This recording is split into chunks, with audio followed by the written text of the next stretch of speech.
All right, guys.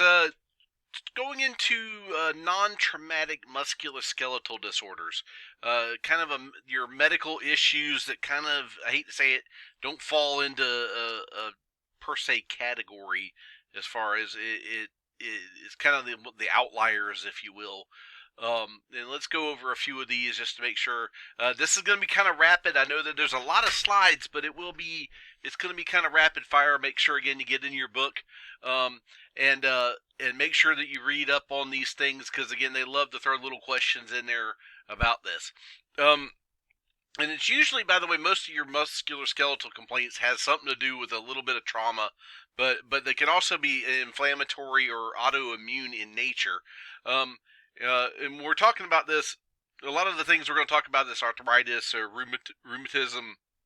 So, rheumatologists again they specialize in this particular field, and psychiatrists are specialized in the medical, physical medicine and rehabilitation, medical management, and musculoskeletal. Or it's psychiatrist, not psychiatrist. Psychiatrist. That's the difference between the two. One works on the head, one works on the physical body. So again, it's our very quick, brief musculoskeletal review is that we're talking about the muscles is what moves us. The skeleton is what forms support. Again, the muscles help us move. The muscles have the tendons, again, connective tissue, again, and your nervous system is in control of all the non-traumatic conditions. Our bones, again, this is what a little quick review from A&P. You got 206 total bones. And again, the long bones are usually found in your extremities. Short ones are in the wrist or ankles. You got your flat bones, which is your skull, your ribs, your sternums, and then your irregular bones, which the joints and spines will be considered there. So again, these are good examples of that. And again, your longer bones, by the way, usually have the marrow cavities inside. The epithesis is the ends of them. The diathesis, again, the long shaft part of it. So again, and remember that there's blood supply in here. This is why we drill into the bone marrow cavity when we're using interosseous needles. The different types of joints, I think we all remember these from.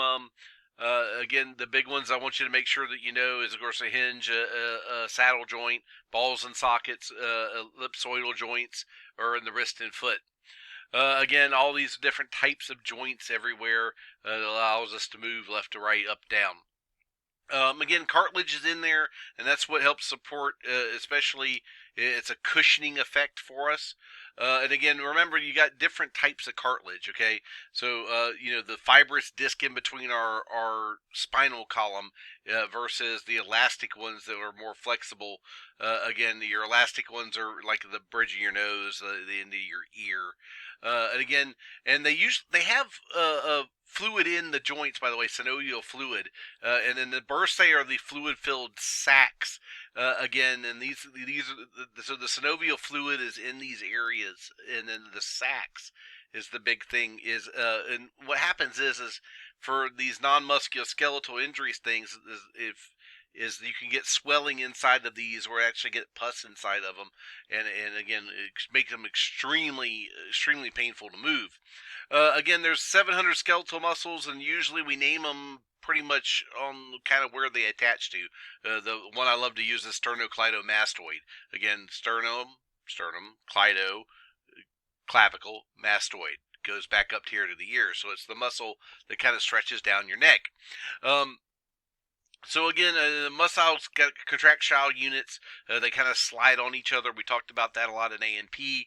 And it uses, again, they're full of mitochondria. That's kind of the muscle cell.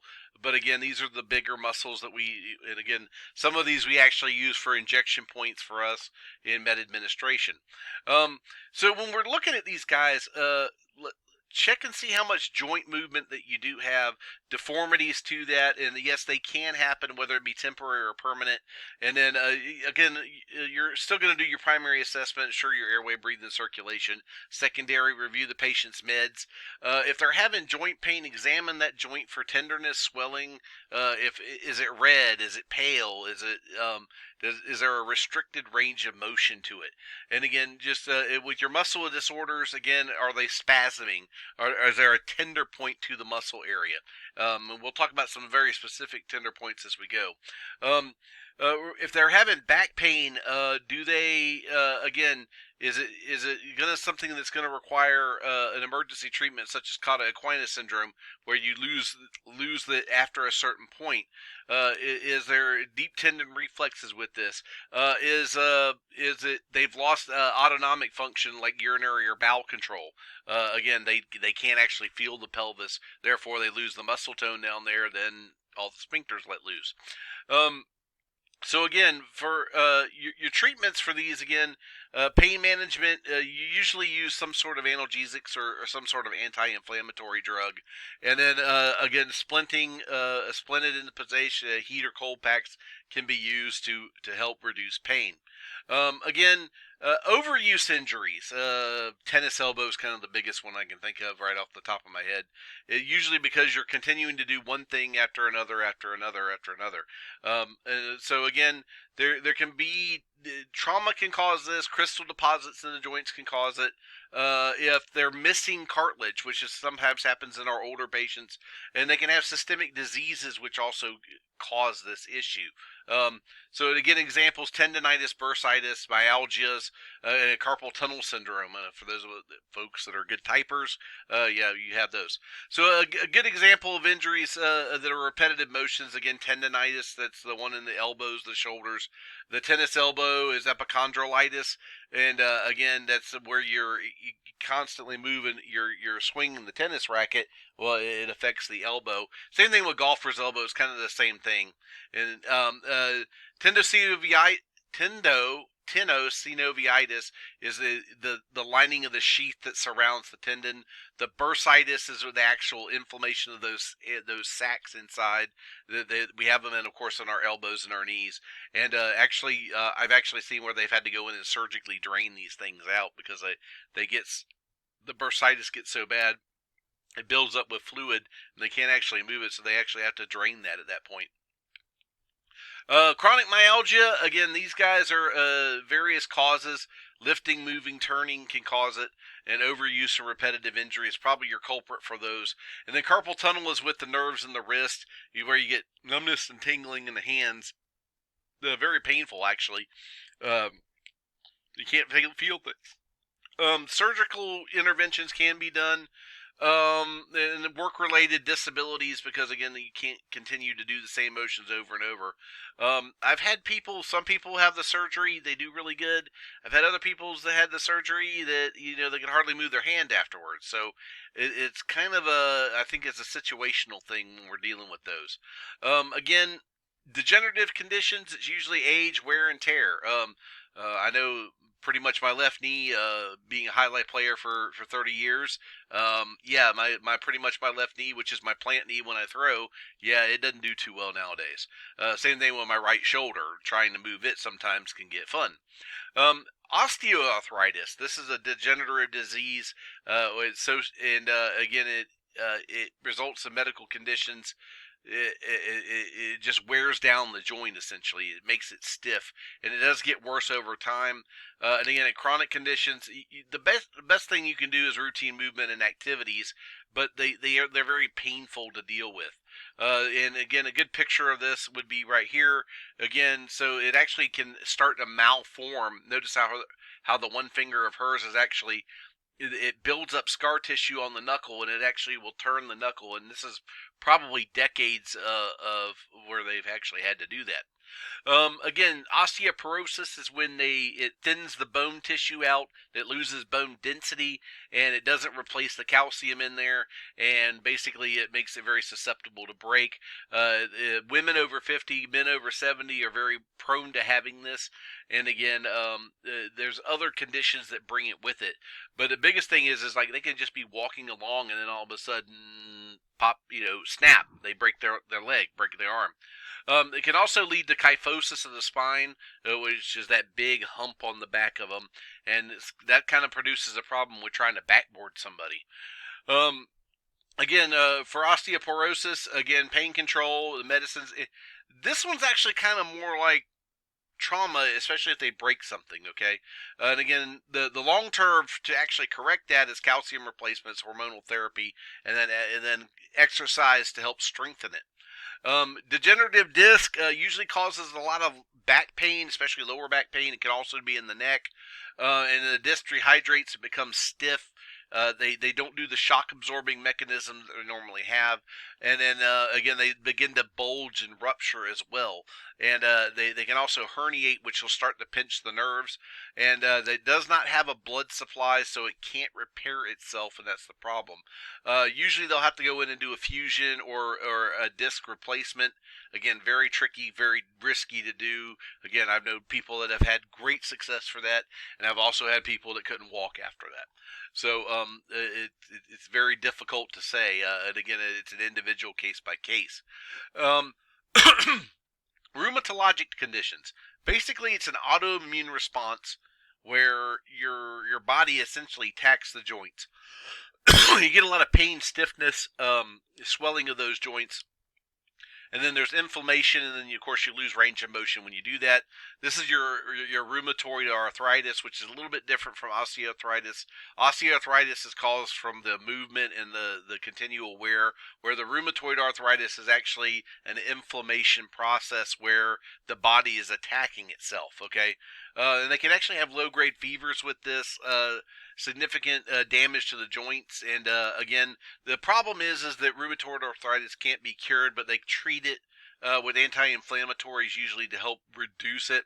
And then surgery can reduce the damaged joints, but a lot of the medicines that they use to treat this are extremely toxic and can't be used for long, and they also build up over time.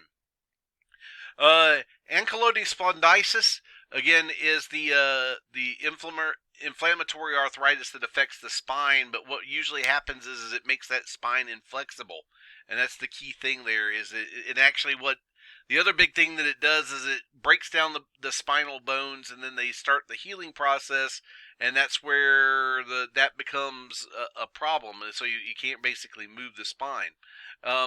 And again, it ends up fusing it, and airway management techniques applied without extending the neck is the big problem that we have to deal with. So if they say that they have that, and you're having to do an airway issue, that you remember you're not gonna have good neutral rigidity with that. They're gonna be stiff. Okay, it's gonna be a little bit more difficult to get those to be able to intubate them.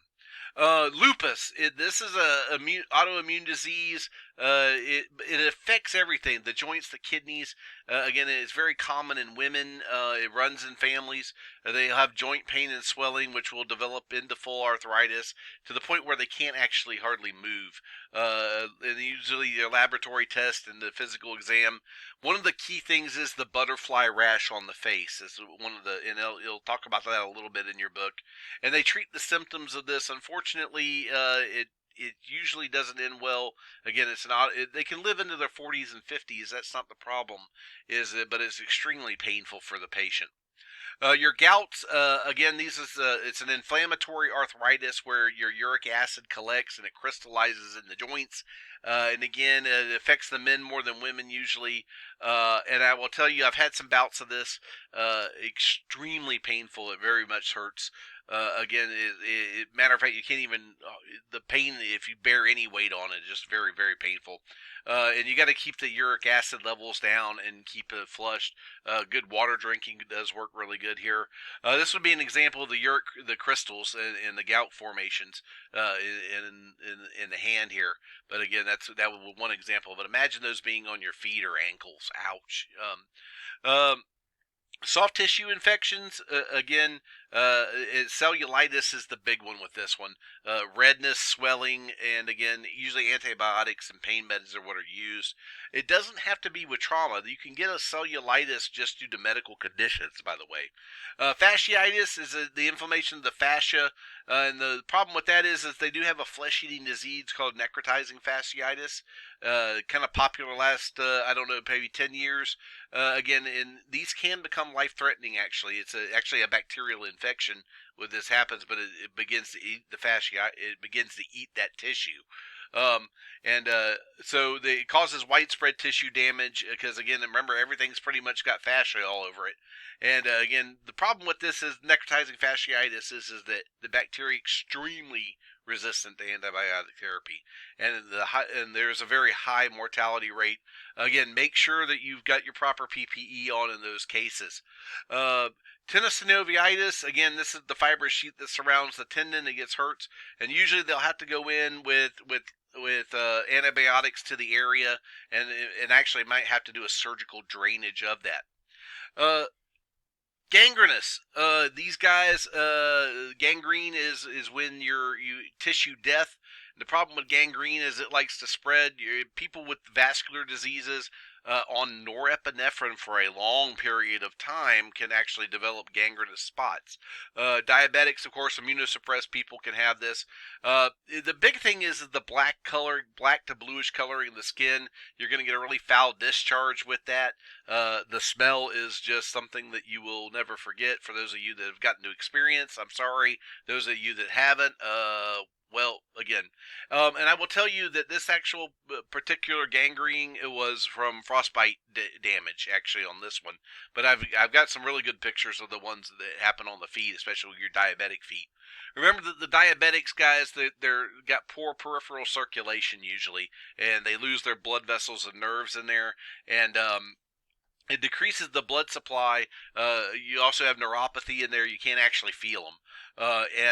You start to develop lacerations, and it spreads to the bone, which leads to osteomyelitis. And if it continues to get worse, and you're going to have it gets to the point where they actually have to amputate the feet. Especially if it's neuropathic arthropathy.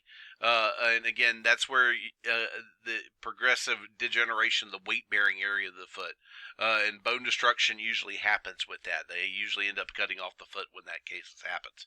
The osteomyelitis is an infection of the bone. Again, that's one of our complications of using an IO needle. Again, it can cause a bacterial or fungal infection, either one. And again, they have chronic wounds, chronic skin ulcers over the top of those areas. They usually go in and try to in another part of the body that has spread. It can happen. And again, your dialysis people, your IV drug users, people with poor circulation, diabetics, obviously. If they've had a splenectomy, they're a little bit more at risk for osteomyelitis. So again, it depends on where it's at. Underlying condition, usually they'll use antibiotics to the area, surgical drainage of it if need be, and they'll actually resection the bone if the infection gets too bad. Again, your septic joints, again, you get an infection in those areas, something that's not supposed to be there, and it gets through the bloodstream. A lot of pain. It's kind of got that arthritic type of pains with them. But again, the antibiotics and surgical drainage is used for these guys, and they can also irrigate the joints as well to help. Neoplasms, tumors. Okay, again, they can grow in the muscle or the bone. And it can spread to other things. They can be benign or they can be cancerous. And again, if you've got malignant bone tumors, we call those sarcomas. And then the sarcomas arise the bone, cartilage, muscle, and fat. But again, it kind of depends on the malignant bone tumors. Again, just know that you can be malignant. You might hear some of these terms when sarcoma is usually your big one there. When you hear sarcoma, it's probably a malignant form. Again, pain, swelling to the area, fractures can happen secondary to the tumor. Okay, so again, there's a acute onset of pain, irritability, and again, we treat the symptoms of that. And again, pain persists longer than others, and that's the problem. Is so think about these 6Ds. That's kind of common when you've got the chronic pain that continues to go on with these injuries. Fibromyalgia. They don't really know what causes it. There's sometimes some trigger points, something that you might move or train or do, or high stress situations. But again, it's widespread pain. They don't really know. I hate to say this, they kind of use it as a kind of a lump ball where they can't figure out what's going on. Oh, he's got fibromyalgia, and again, but it can cause a difficulty concentrating. It can cause morning stiffness, irritable bowel, depression. It's kind of like being in paramedic school. Okay. So your reflex sympathetic dystrophies, again, these are the you got pain and swelling, and you get motor dysfunction because of it, and it's a chronic situation. Again, it's again basically they use corticosteroids on it, and they block the sympathetic nervous system with that. Don't want to really go too deep on that. The juvenile rheumatoid arthritis, again, these are pediatric conditions, and again, it's basically their autoimmune system is attacking the joints. They'll try immunosuppressant therapy to try to help that. I can tell you, I've had Osgood-Schlater's disease. It's when the tendon doesn't connect to the top part of the tibia, and you walk crooked. Again, and it's a repetitive injury because of the growth. And again, I had to wear a brace for 4 months, and basically you couldn't run. And for a 9-year-old, that is horrible, by the way. Usually rest ice and some sort of a steroid medication to help maintain the inflammation and keep that down. You can also have they slip the epithesis, the very shaft, and usually around the age of 11 to 15, and the heavier the kids usually have that. They're limp, they have trouble walking, and they'll have hip or knee pain. Very stiff, by the way, when that happens. Again, there's a lot of there. We did through it kind of fast, but your musculoskeletal problems that you encounter, most of them are traumatic in origin. And even then, most of the time, even if it's a medical issue, we're still going to treat it with a lot of the trauma principles in which we use, okay? And again, symptomatic care, rest, ice, compression, heat are usually very beneficial to these types of injuries or pains, okay? And again, address any immediate life-threatening problems, but most of the time it's just symptomatic and supportive care that we have to do for these patients. All right, guys, that's it for these guys. Kind of a short one, just one video. Woohoo! All right, we'll see you on the next one.